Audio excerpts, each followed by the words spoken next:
Breaking news. This is Unscripted Truth, bringing you the stories others won't tell.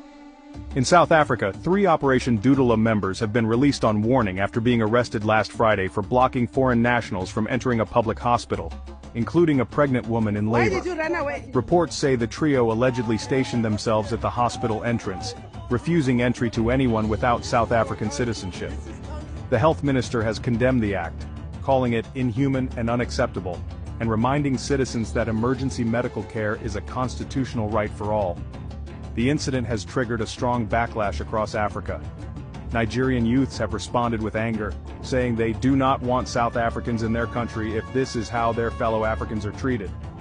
They warn that if this continues, other nations could adopt the same hostile stance towards South Africans living and working abroad. What many forget is that during apartheid, when South Africans were under brutal racial oppression, it was African countries like Zambia, Nigeria, Tanzania, Botswana and others that opened their borders, sheltered exiles, funded liberation movements, and stood up to global powers to support South Africa's freedom. Those countries took risks, politically and economically, in the name of African unity. Now, decades later, the same South Africa that benefited from continental solidarity is facing accusations of turning its back on that spirit.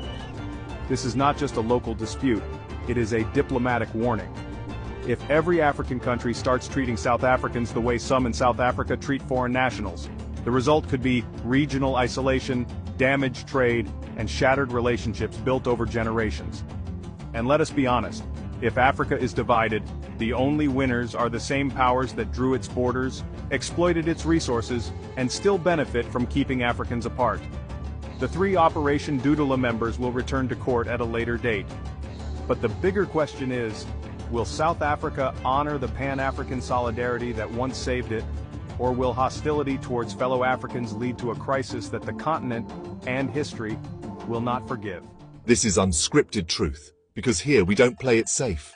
We speak truth, unscripted.